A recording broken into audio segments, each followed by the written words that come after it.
Shalom.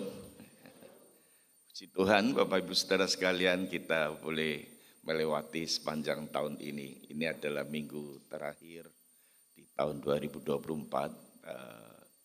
Tadi disinggung oleh Penatua Markus 52 minggu.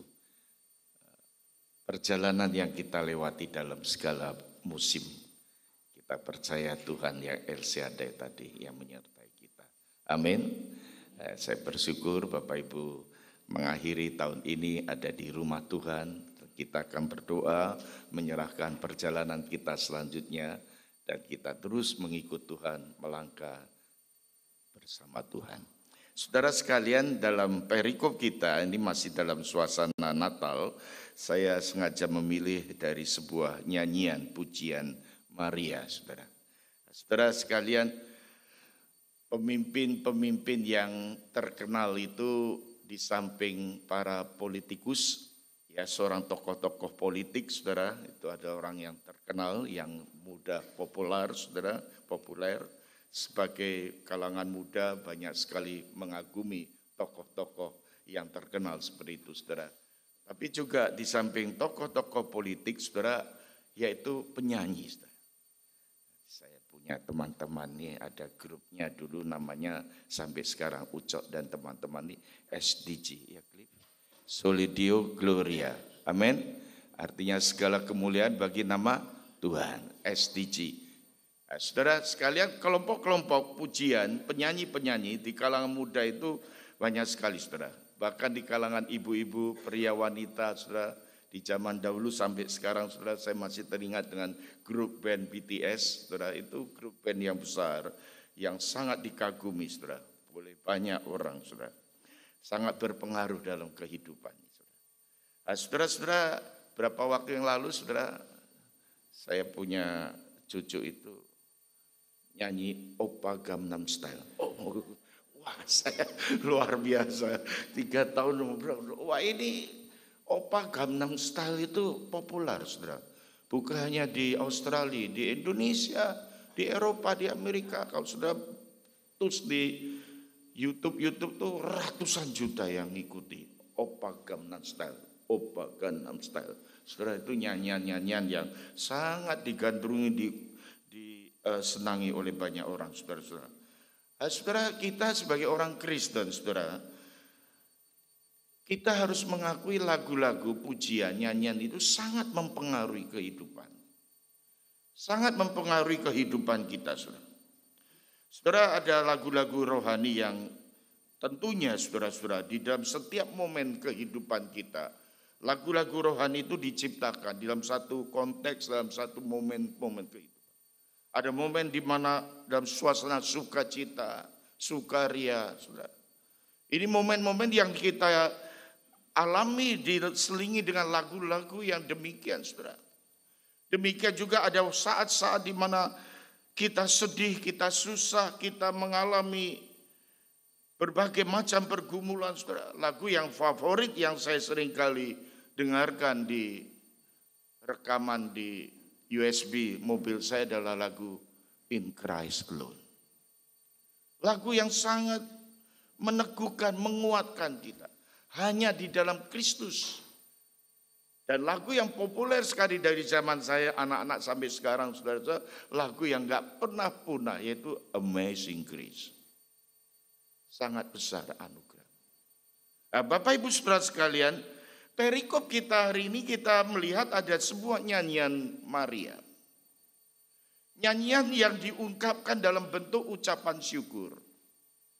Yang isinya ucapan syukur, saudara-saudara. Karena apa? Karena Maria mengalami kehadiran Allah, mengalami Allah dan melihat apa yang Allah kerjakan. Apa yang Allah janjikan. Dan sungguh-sungguh Maria itu mengalaminya, saudara-saudara. Termasuk kepada saudara sepupunya yaitu Elizabeth. Di dalam bagian ini disinggung. Saudara-saudara, inilah yang dikatakan, saudara-saudara, yang diungkapkan ucapan syukurnya kepada Tuhan.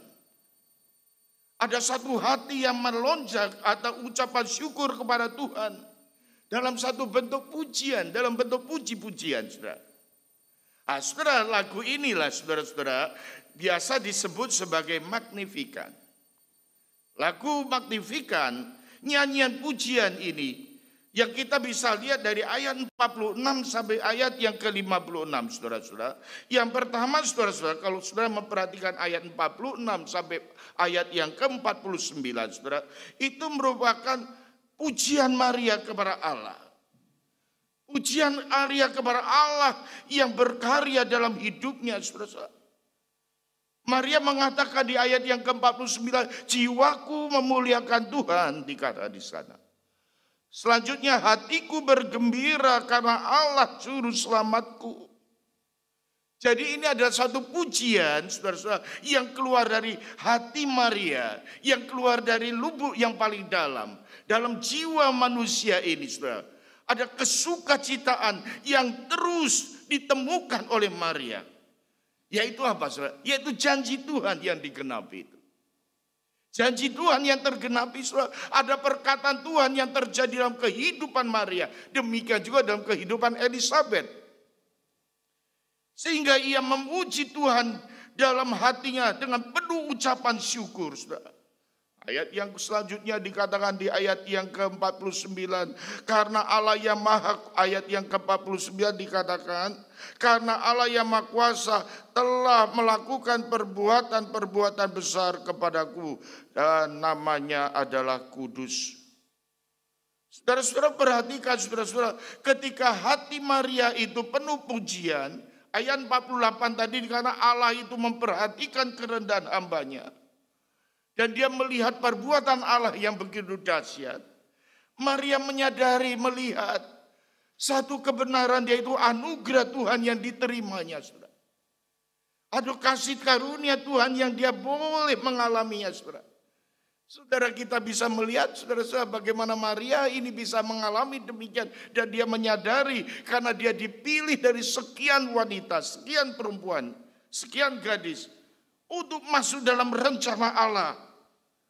Yang kemudian melahirkan seorang Mesias, seorang anak yang luar biasa, yaitu Yesus Kristus.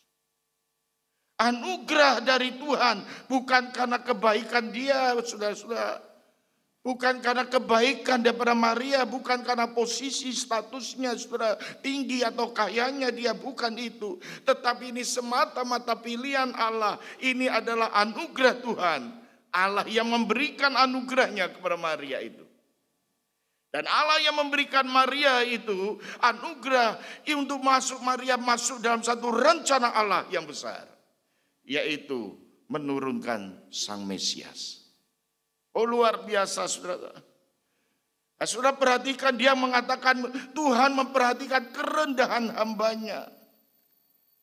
Saudara, janji Tuhan, janji Allah yang berkuasa, yang maha besar, yang berdaulat itu, saudara, yang mempunyai segala-galanya. Saudara-saudara, mempunyai segala-galanya di dalam menjalankan, menggenapkan rencana keselamatan manusia. Dia melihat, Allah melihat ada seorang wanita yang namanya Maria. Maria ini orang biasa. Tinggalnya di Nazaret, saudara. Saudara, kita tahu saudara, kota itu jauh dari kota. Kalau saudara melihat peta geografi Palestina, saudara, Nazaret itu jauh dari Yerusalem. Yerusalem kota yang megah, pusat kota keagamaan itu ada di Yerusalem. Di sana banyak tokoh-tokoh agama. Keturunan-keturunan orang penting ada di Yerusalem. Tetapi Tuhan melihat justru jauh dari Yerusalem sebuah kota kecil yang namanya Nazaret. Kota yang jauh dari pusat kota. Saudara, kalau sudah pergi ke Bethlehem itu ada di daerah selatan. Kita belanja shopping itu ada di Bethlehem. Tapi Nazaret itu bukan di selatan, dia di utara, saudara. Dari geografinya saja di tengah, bukan ada di tempat strategis di daerah Palestina. Bukan di Yerusalem, bukan di Bethlehem, apalagi di Betel, tidak. Kota-kota itu jauh dari pemandangan manusia. Justru Tuhan memilih Nazaret. Nazaret. Allah memperhatikan gadis yang biasa, yang sederhana di desa, di sana dikatakan.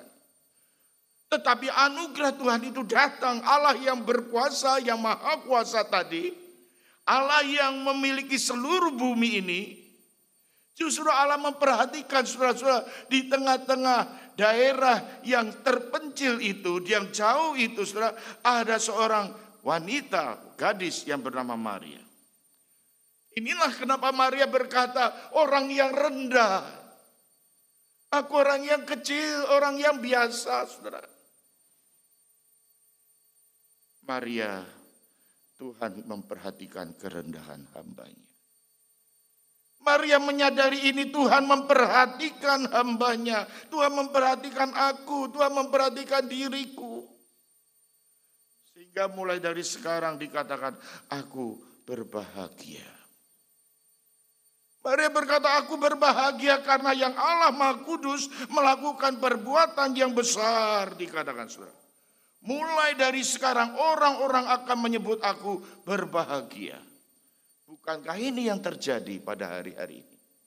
Setiap perayaan-perayaan Natal, kita selalu diingatkan dengan Maria. Maria, dikatakan di sana. Sehingga nyanyian Maria ini memperlihatkan bagaimana karya Tuhan, pekerjaan Tuhan di tengah-tengah hidupnya. Itu semua karena anugerah kasih Tuhan. Sehingga di dalam rencana Tuhan kita melihat Maria seorang ibu yang luar biasa di sana. Maria akan disebut berbahagia. Allah yang Maha Kuasa telah melakukan perbuatan-perbuatan besar kepadaku yang namanya adalah kudus. Saudara, di dalam kehidupan Maria melahirkan seorang anak. Dan sebagai Mesias, sebagai juru selamat dunia. Yang mendamaikan manusia dengan Allah. Dia adalah Mesias dari keturunan Daud. Yang akan memerintah di dalam hati manusia. Dan memberikan kita damai sejahtera. Bapak Ibu Saudara sekalian, Allah melakukan perbuatan besar, perbuatan ajaib. Dengan cara yang tidak biasa. Di dalam cara yang illogical, tidak logik. Kok orang yang sederhana, orang yang rendah seperti itu. Dan kita melihat ini semuanya kalau kita menekankan dalam khotbah saya kemarin di hari Natal. Itu semua adalah pekerjaan daripada semata-mata dari Tuhan. Dengan karya Roh Kudus yang bekerja di dalam kehidupan Maria. Sehingga mujizat Tuhan, Maria boleh melahirkan Yesus. Ini kita bisa melihat bagaimana apa yang Tuhan sudah kerjakan bagi Maria. Sehingga kita bisa menyaksikan Maria penuh dengan pujian, sukacita, bersyukur karena boleh dipakai menurunkan seorang Mesias juru selamat di tengah-tengah dunia ini. Saudara-saudara, mari kita merenungkan bahwa Tuhan juga memperhatikan. Tuhan memperhatikan kerendahan kita, kepapaan kita, kenistayaan kita, kemiskinan kita, kekurangan kita, kelemahan kita. Saudara, ini bagian yang pertama. Karena Tuhan dengan anugerahnya, Dia selalu tahu memperhatikan kita. Saudara-saudara, bagian yang kedua saya melihat di sini ada pembalikan. Dan saya kira ini menjadi refleksi, menjadi satu teguran bagi kita hari ini. Saudara-saudara, di sini karena ada orang-orang yang di atas kemudian Tuhan balikkan turun ke bawah. Orang yang dulu tinggi sekarang dia ada di bawah. Orang yang di bawah ada yang dinaikkan ke atas. Pembalikan ini adalah cara Allah bekerja dalam kehidupan manusia. Ayat yang ke-50 dikatakan, dan rahmatnya turun-temurun atas orang-orang yang takut akan Dia. Ayat 51. Ia memperlihatkan kuasanya dengan perbuatan tangannya dan mencerai-beraikan orang-orang yang congkak hatinya. Ayat 52. Ia menurunkan orang-orang yang berkuasa dari tahtanya dan meninggikan orang-orang yang rendah. Saudara perhatikan ayat 53. Ia melimpahkan segala yang baik kepada orang yang lapar dan menyuruh orang-orang yang kaya pergi dengan tangan hampa. Saudara, ada pembalikan. Saudara perhatikan, di sini ada orang yang congkak, yang berkuasa, ada orang kaya, diputar balik. Saudara. Orang yang di atas, orang yang berkuasa di atas, orang yang congkak itu kemudian diturunkan ke bawah. Kenapa, saudara? Kenapa orang-orang yang demikian bisa mengalami demikian, saudara?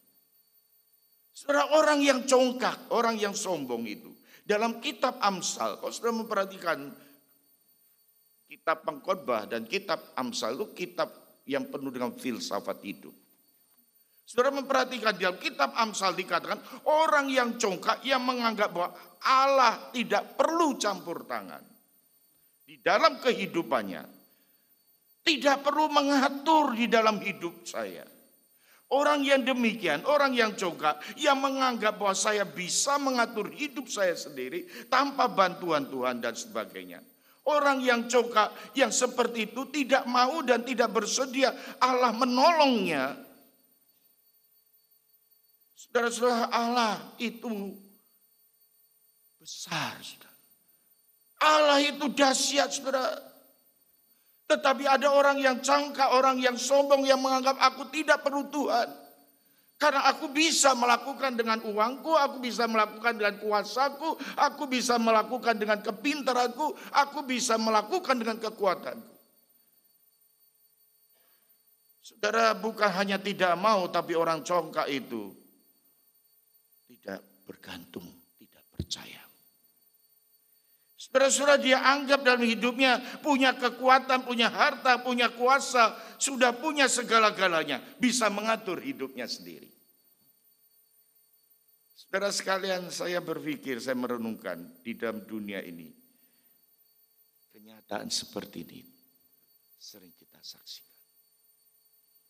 Tapi kenyataan hidup saudara-saudara harus kita saksikan. Yang kita lihat saudara, kekuatan, kekayaan saudara-saudara. Saudara, saya memperhatikan peristiwa COVID tahun 2020 sampai sekarang saya memperhatikan lebih dalam lagi. Hari itu uang nggak bisa apa-apa. Hari itu kekuatan kesehatan untuk menolong orang yang sakit, orang yang punya kuasa sekalipun. Sudah pakai pesawat pribadi untuk cari sebuah tabung oksigen. Dia kata, Pak Pendeta, itu pun susah didapatkan. Di Jakarta, di kota besar, ibu kota. Gak ada artinya Pak Pendeta uang. Gak artinya saya orang yang tinggi seperti ini. Ketika sakit itu saya alami. Saudara sekalian, orang yang congkak merasa dia tidak perlu Tuhan. Saudara, ini penyebabnya. Sehingga apa yang dinyanyikan, apa yang disaksikan, apa yang dikatakan oleh firman Tuhan, apa yang diungkapkan oleh Maria di sini, saudara-saudara, sebenarnya bahwa Tuhan itu intervensi, saudara. Tuhan mau ikut campur, Tuhan tersedia selalu available, saudara-saudara. Tetapi saudara-saudara, kita harus menyadari, maukah kita terbuka, saudara? Orang yang congkak dia berkata, aku tidak perlu lagi, aku tidak butuh. Orang merasa sanggup dapat menyelamatkan dirinya, dapat menyelamatkan dari dosa-dosa. Sehingga dia berkata tidak perlu Tuhan, tidak perlu salib, tidak perlu kematian, tidak perlu kebangkitan. Tidak merasa perlu Tuhan. Orang-orang yang seperti ini ekstrimnya ada orang ateis. Pada satu ketika ada astronot Rusia yang berhasil mendarat di luar angkasa. Ketika dia berhasil merawat di ruang angkasa itu, dia mencari, tidak ada Tuhan di sana. Dan dia berseru dan berteriak, tidak ada Tuhan, tidak ada Tuhan. Ada seorang pendeta besar di Amerika Serikat. Jangan salah kamu. Dia berespon, kamu tidak melihat Tuhan. Kalau kamu mau lihat Tuhan, saat itu lepaskan helm kamu, copot, kamu akan mati. Ya kalau ketemu Tuhan. Ada fakta kehidupan setelah kematian. Banyak orang sombong di dunia ini mengingkari adanya Tuhan. Mengingkari, menyangkal adanya Tuhan. Tapi sementara orang Kristen yang mempunyai Tuhan, yang percaya Tuhan, saudara-saudara, ada satu ilustrasi dalam buku Kristen dan Ateis itu dikatakan seorang pendeta yang menggembalakan gereja. Gereja itu ada di dalam satu pusat kota, bersebelahan dengan night club. Wah, saya melayani di Mangga Besar itu dulu sudah tantangannya besar karena anak-anak remaja kami hari Sabtu kebaktian selesai, sebelahnya itu night club semua. Habis nyanyi-nyanyi haleluya, sampai sana halelupa semua. Sudah. Night club. Wah, pendeta besar ini berdoa, Tuhan, lindungi jaga gereja ini, tantangan besar. Night club itu, sebuah night club itu didoakan. Karena sangat mengganggu situasi kami. Apa yang terjadi, saudara? Berapa waktu kemudian night club itu terbakar. Terbakar. Pemilik night club itu menyelidiki, ada laporan. Karena gereja itu selalu mendoakan night club ini. Wah, begitu tahu itu saudara-saudara, pemilik night club ini maju ke pengadilan. Sampai di pengadilan dia mengutarakan masalah. Night club itu berkata, gereja itu selalu mendoakan kami. Dan saat ini gereja setelah mendoakan kami, night club kami terbakar habis. Gembala sidang pendeta itu memberikan sanggahan. Kami tidak pernah berpikir seperti itu. Sang hakim bingung. Saya bertemu dengan seorang pemilik night club yang percaya kuasa doa. Kami melihat juga seorang pendeta yang menyangka itu. Ateis berhadapan dengan Kristen. Tapi orang Kristen tidak menyadari adanya Tuhan yang berkuasa. Saudara-saudara, di Maria ini berkata, aku orang yang rendah hati, digambarkan sebagai orang-orang yang lapar, dikatakan. Orang yang rendah, orang yang sederhana, orang-orang yang miskin yang tidak lagi sanggup dengan kemampuannya sendiri, tidak sanggup dengan kekayaan, tidak sanggup dengan kuasanya. Ini semua semata-mata karena Tuhan.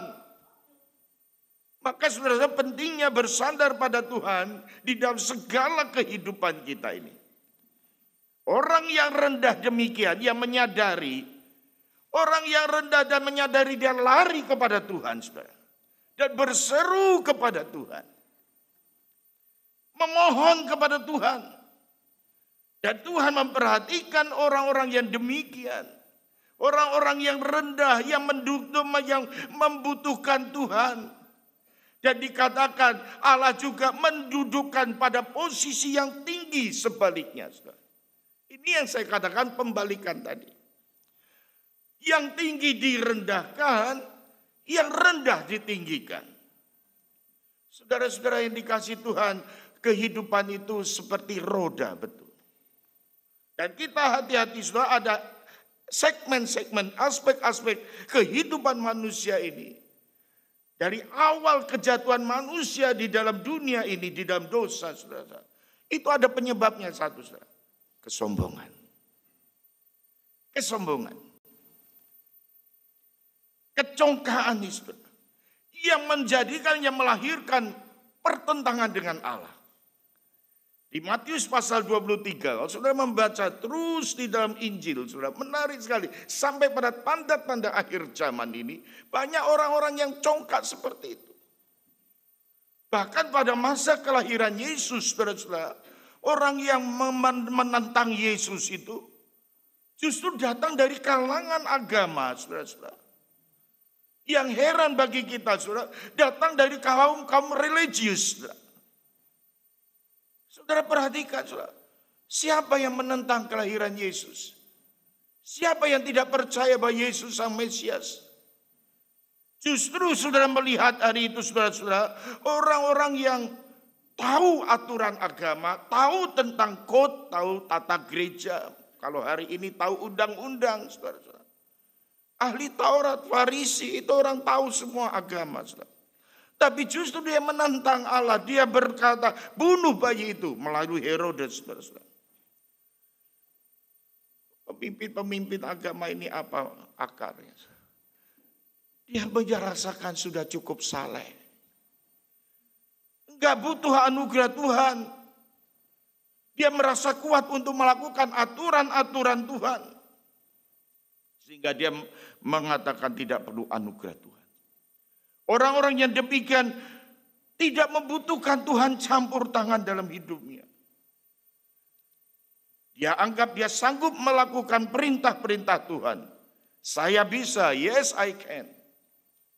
Saudara-saudara, kalau kita baca terus dalam Alkitab kita, pemimpin-pemimpin agama ini justru yang akhirnya juga membawa Yesus ke salib.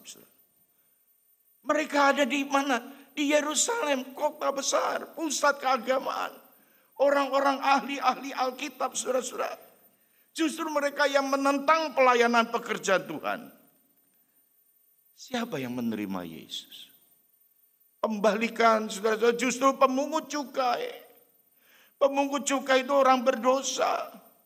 Siapa yang menerima Yesus, kembalikan justru perempuan-perempuan yang mengurapi Yesus, yang dianggap sebagai perempuan berdosa, orang yang rendah. Tetapi mereka lah yang mendapatkan anugerah Tuhan demi anugerah Tuhan. Karena mereka terbuka dengan uluran tangan Tuhan, uluran belas kasihan Tuhan. Perempuan Samaria di Yohanes pasal 4 datang menerima Yesus. Pembalikan terjadi di sana. Di dalam bagian yang kita saksikan. Orang-orang yang demikian justru menerima anugerah kasih Tuhan. Sebaliknya orang yang merasa baik, saleh, kuat, mampu, kaya, berkuasa. Justru mereka yang menolak, tidak menerima Kristus. Contoh lainnya lagi orang yang hidup di meja pengadilan, saudara, yang namanya Pontius Pilatus. Punya kekuasaan yang besar, tapi dia tidak bisa mengenali siapa Yesus sebagai Tuhan dan Juru Selamat. Bahkan dia menjadi alat untuk menyalibkan Yesus. Saudara-saudara, belum lagi kita melihat Herodes.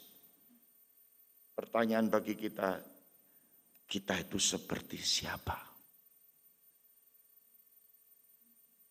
Firman Tuhan mengingatkan kita hari ini akan anugerah kasih-Nya. Kita tidak layak, tapi justru Tuhan memilih kita. Tuhan mengasihi kita. Kita tidak mempunyai kemampuan yang besar, tapi justru Tuhan memberikan berkat karunia-Nya. Saudara datang ke tengah-tengah dunia ini, tidak membawa apa-apa. Orang berkata, oh Pak Joni kamu hebat, kamu multi talented. Saya bilang, aku gak ada apa-apanya. Nanti pun kembali jadi debu, abu. Saya bilang. Nothing. Mother Teresa itu mengungkapkan dengan satu kalimat, I am a little pencil in God's hands.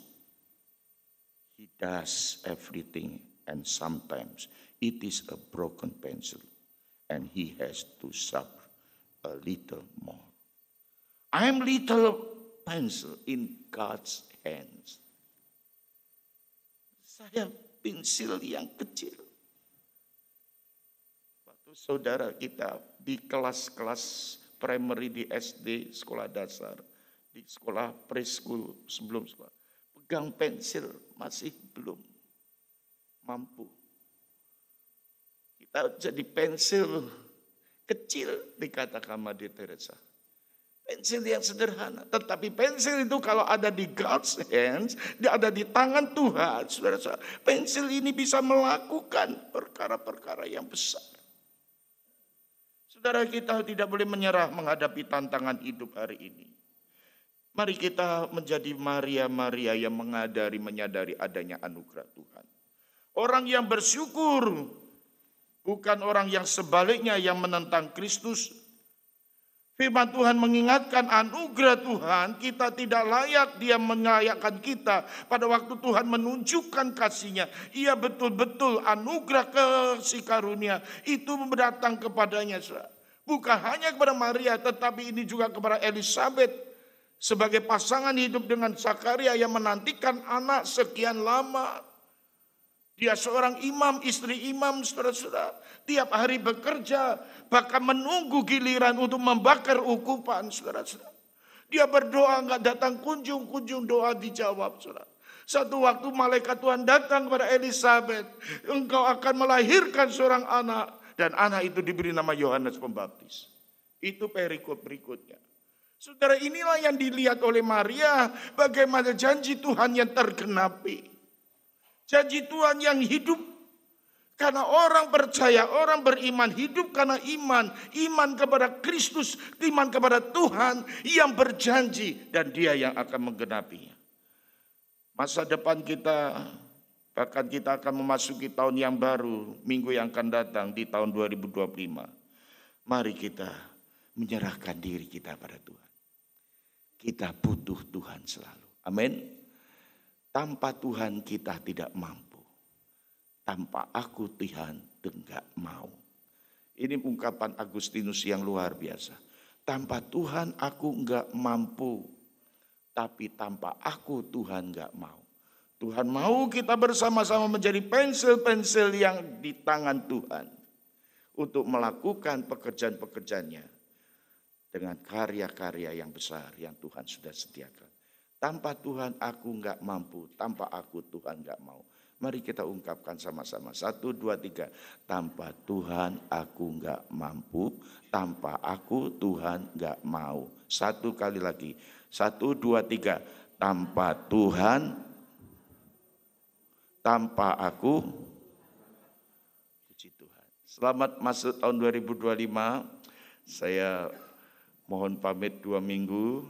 Ada di Los Angeles, tiba di sana, besok harinya khotbah di GII, tolong doakan untuk menyambut tahun baru di sana, dan juga tanggal 5 berkhotbah di GII San Diego, dan sekitarnya, dan tanggal 12 berkhotbah di gereja keluarganya Pak Ramis, di Presbyterian di sana, dan juga di gereja Good News. Saya khotbah mungkin ada 7 kali saya lihat di sana.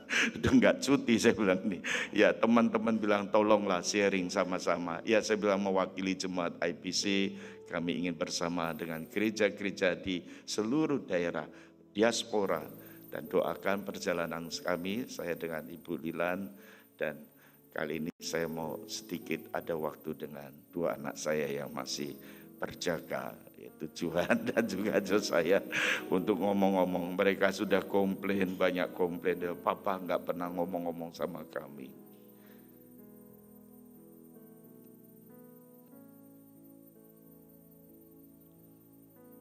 Pergumulan seorang pendeta seringkali melupakan orang yang dekat. Saya enggak mau itu.